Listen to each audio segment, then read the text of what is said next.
Kenzie K for B96 here with Daniel Seavey. Ah, Normally hello. when I'm talking to you, I see a lot more faces. Yeah, it's just me today. I know, but you've always been such a bright light, so I'm very excited we Thank get to you. focus solely on you. Thanks. You really kicked off your solo career with a bang.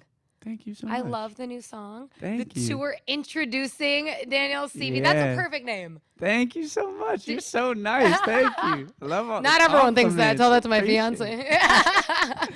Did you come up with the name for the tour? I did. Yeah, it was kind of me and my brother, but it's kind of ironic because it's called Introducing Daniel Seavey, but I'm releasing music as this tour goes on. Half the music on the tour fans don't know yet, and they're learning it that night. But it's funny because I feel like, ironically, I'm getting to know myself the most I ever have on this tour. So I'm really introducing myself to people as I'm getting to know myself, and it's been really fun. You're like, I'm introducing and I'm also meeting me. Yeah, I'm no, meeting Daniel literally, Seavey. literally. I'm For learning. you. You learn something new every day on the road. For sure. Absolutely. Have you seen like the Why Don't We crowd really show up for Oh my you? God, yeah. Yeah. I was terrified the day I put this tour up because obviously when I went into the meeting about with all the suits in the room about doing this tour, I was like, they're gonna show up for me. It's gonna be awesome. And I'm talking like I'm Kanye in there. I'm like, this tour is gonna sell out. Then they put the tour up, and Yeah. I'm like crossing my fingers, biting my nails, like I hope this sells. Right. Pretty humbling little moment there before tickets went up where I was like, I ain't shit. Like, You're what like, am I doing? I may have been lying. and it was pretty bizarre. In the first 2 minutes, almost every venue sold out. And Yeah. we have some of the best fans I in the know. world. It's They pretty were ready crazy. for you. They were ready to see some Daniel And there's Seavey. been some new fans, which is crazy. It's I almost go in expecting everyone to go, I've known you for this many years, and a lot of them have, but every once in a while you get the, hey, I heard your song, Can We Pretend? And it's amazing. Wait, really? Wow, That's how they know you. So it's been really fun. That has to be really rewarding because you write a lot of your music. Yeah. And so when they know like these new songs, you have to be like, they're really Oh yeah, That's really yeah. me. I mean, it's different when you're in the band and you come out with the song. There's that natural separation where it doesn't all bounce back to you. Right. So sometimes that can be a good thing because you don't have to stress as hard on a song. The music I've been making, I wrote almost completely on my own. I produced it completely on my own. So it's like my baby though, and so when I do put it out, it is that much scarier where now it matters so much more to me. Right. It's that much more important. But that being said, the validation that it's brought me after seeing what it's done for people has been awesome. Because before you could blame someone else. It was like, it's probably his Yeah, voice. yeah, That's probably yeah. why it's not landing. Could always blame Jack. It was, Yeah, of course you can. Because I see like a lot of guys from Why Don't We still like commenting under your photos. Yeah. And that's like, as somebody who loved you guys together and Yeah. individually, I'm so excited to see you out on the road. Thank It you. is sweet to still see the love. Because that's when Totally. we get broken. Yeah, hearted. well, on the split, it wasn't between us, and I do find that as like some silver lining is For sure. we didn't have that drama-filled breakup that so many bands have. It had nothing to do with us, and so we're still there for each other. There might be a little friendly competition now. Of Where, like, course. we're all making our own stuff, Like and sibling rivalry. yeah, exactly. But it's all love. So. That's awesome. Now I'm gonna compare you to Beyonce, which may not be the only time this happens in this interview. This actually happens all the time. Yeah, This it's is a crazy. lot. But when she separated from Destiny's Child, and really Yeah. similar, where they were all super close too. Obviously, Oh, wow, still I didn't know friends. that. Yeah, they're Yeah. all still friends, so that's awesome. Maybe not like the fourth person, which we don't remember her, but the three trio.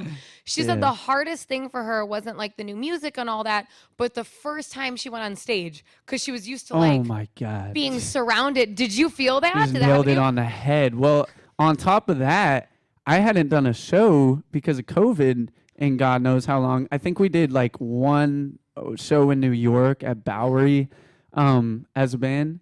That was it. So I hadn't really toured or performed in like 2 years. On top of the fact that I never performed alone. I did a show at the Troubadour in LA. It was my first show ever as a solo artist. And I've never had more adrenaline and more panic in my life than that show. I was losing my mind. Like it was absolutely terrifying. And then obviously I came off that stage and it just changed my life. It was so special. So it went the way you wanted it to. You did. didn't like face plant and you're like, crap. No, but I never had thought when I like the amount of responsibility being your own artist was a whole different ballgame. I was like, if I mess up, they're gonna see me and nobody else. You know, that was new. And I had to remember 5 times more of lyrics, and that was kind of hard. That's a lot of lyrics. It's 5 times I actually have to like work hard now. It sucks, you know. You can't stand behind someone if you don't understand the dance move. You just have to master it. Yeah. Now, speaking of like, that COVID time period, in 2020, I'm sure you had a lot of independence. A lot of us were social distancing and everything. Did you feel like that spiraled you even closer to the solo career, having that time on your own? Yeah, I definitely made a lot of music in that time. But even before COVID, I was in the back of the bus with the band on tour, making music just because it's my hobby, and it's pretty cliche, but I really was that nerd little kid in the back with his laptop set up, recording stuff, making beats, and I just kind of continued that throughout COVID. And we were working on the Good Times and Bad Ones album during that time, and even then, kind of just in between those sessions, I was making stuff. So I had like this whole kind of catalog going, but I never saw it as a catalog. I saw it more as working at my craft, getting better as a writer, and kind of having fun with it. Right. And then, when Doomsday hit, I went, oh, wow, I have all this music that I've been working on. So it did end up benefiting me, but I just did it for fun. Right. But truthful moment, did you ever write something that you were like, I'm going to put that in my pocket because I don't want to share it? Well, did that ever happen? Well, I played, it's funny you say that because my first song I ever came out with, Can We Pretend That We're Good? I remember I just finished it and I played it for Corbin, and I like brought him into my car and played it for him at like a photo shoot, and he was like, what is this? He loved it, and I was like, oh, it's just this thing I made last night. And he was like, is this for the band? And I was like, we'll see. That was the first song where it was so me. I was like, I don't know about this one. If I can give this one split it up. up, like you're like splitting your child. Yeah, in half, and right? that song's like a pretty distinct personality. Like when you hear it, it sounds nothing like the band, and it sounded a lot like me. So I was like, sorry, man. I don't know. I don't see you. I'm not hearing this and seeing you. I thought that may have happened when I was reading about how much you like to write. I'm like, there had to be a few moments. Though, I do respect, though, Jonah was also really respectful of, he could hear the difference in what was mine and the band's, and he was really cool about being like, he would come to me and be like, that one you should hold on to. I mean, I love my bandmates. They're awesome. Oh, that's so sweet. Yeah, that's awesome. Sweet. That's just really nice to hear. Again, I'm sure anybody who loved Why Don't We, which is many people, like that's refreshing that they don't have to like choose this side or do like, it's nice that they can love you on your solo career and love and still I know love they're those gonna moments. do some great stuff too. Of course. You guys were incredibly talented, Thank which you. was very refreshing. Thanks. So we've had a quickie before, but again, it was with all your bandmates. So I don't know if you remember this. Yeah, I do. So this is just like randomness because introducing Daniel Seavey, we need to know more about you, right? We'll go fast. Okay, so who would you like to play you in a movie? Leonardo DiCaprio. Absolutely, Easy. Dead Ringer. Come Hello. that would be Gorgiana. I love it. Hardest part about being a solo artist? Remembering lyrics sucks. You wrote half of them. I wrote, or 90% probably. Great. Okay, that's fair. What app do you use the most? TikTok.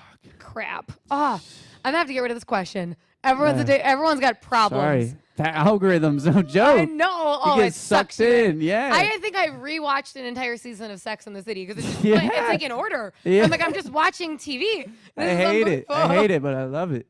Now, you may have saw last week, the news broke that when Kim Kardashian got like flower bombed, right? Did you see that? No, I didn't see that. So that was like 10 years ago. Okay. And you were like probably a little nugget. It's coming back up now?